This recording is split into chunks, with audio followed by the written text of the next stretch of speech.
नमस्कार। इधर होली में हम लखनऊ आए थे। होली के बाद कोरोना का प्रकोप हुआ। उत्तराखंड दिल्ली की यात्राएं टली।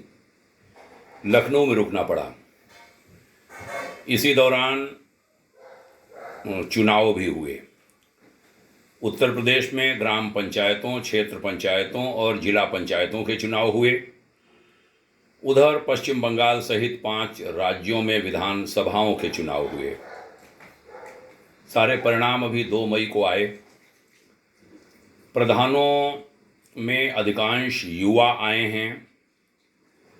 चूँकि मैं लखनऊ में रहकर पूरे प्रदेश से जुड़ा रहा हूँ, तो विभिन्न जिलों से नवनिर्वाचित ग्राम प्रधान संपर्क कर रहे हैं।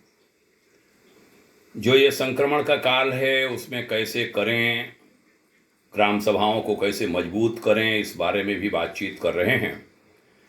अच्छा लगा है। तो सबसे पहले तो ये कहूँगा कि ये जो वैमनस्यता है इस पक्ष उस पक्ष की, जीते हारे प्रधान की, यह बिल्कुल नहीं होनी चाहिए। जो अमेरिकी तर्ज है, वहाँ चुनाव होते हैं, खूब खींचातानी होती है प्रत्याशियों में, राष्ट्रपति आदि के चुनाव में, लेकिन जो जीतता है उसके पास हारा हुआ पहुंचता है, वेलकम करता है। जीता वाला हारे हुए के पास जाता है, आशीर्वाद मांगता है। ये परंपराएं हमारे देश में शुरू होनी चाहिए, बढ़नी चाहिए। इसका लोप हो रहा है। शत्रुता होती है, दुश्मनी होती है। हमने स्वयं अपने गांवों में देखा है। उन्नाव आदि में तो घटनाएं हो गई। 2 भाइयों को जो जीते हुए थे उनको मार दिया गया। बाद में किसी प्रकार उसमें जो कार्रवाई हम लोग करा पाए कराई। तो ये वैमनस्यता खत्म होनी चाहिए। और विकास की बात करें, पर्यावरण संरक्षण, जल संरक्षण की बात प्रधानगण करें, यह आग्रह करूंगा। और उसमें सारे जीते हारे हुए सभी लोग एक साथ लगें, इसकी बहुत आवश्यकता है। अभी कोई कह रहा था कि ऑक्सीजन नहीं मिल रही है। पूर्वी उत्तर प्रदेश में वाराणसी साइड में एक पीपल के बड़े पेड़ के नीचे लेट बैठकर ऑक्सीजन नहीं मिलने के कारण जो लोग बीमार हैं वो वहाँ ऑक्सीजन पा रहे हैं। पता नहीं कितना सच है या झूठ है, लेकिन हाँ, ये सच है कि पीपल ऑक्सीजन देते हैं। तो पीपल, बट, बरगद, नीम, ये सब पेड़ वृक्षारोपण खत्म हो रहा है। इसको लौटाने की ज़रूरत है। प्रधानगण उसको वापस लाएं। पर्यावरण संरक्षण के लिए काम करें। तालाबों को ठीक कराएं। ये जो नाली खड़ंजा, ये पैसा मिल जाए, वो पैसा मिल जाए, बंदर बांट हो जाए सरकारी कर्मचारियों के साथ, इसके आगे बढ़ना पड़ेगा हमारे प्रधानों को।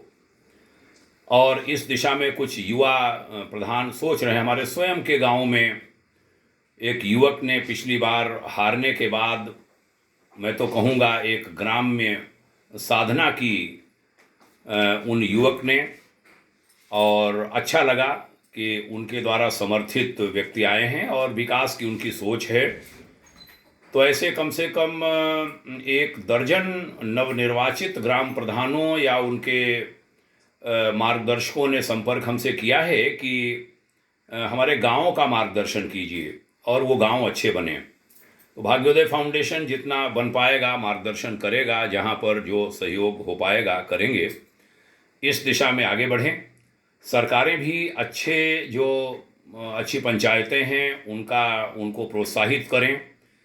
वे जिन्होंने निर्विरोध चुनाव कर लिया, जैसे मैनपुरी की एक पंचायत का उदाहरण हमने दिया था, ऐसे लोगों को भी प्रोत्साहित करें। इस वीडियो के माध्यम से मैं निवेदन कर रहा हूं राज्य सरकार से भी और केंद्र सरकार के भी पंचायती राज मंत्रालय को इन सब बातों की ओर ध्यान देना चाहिए।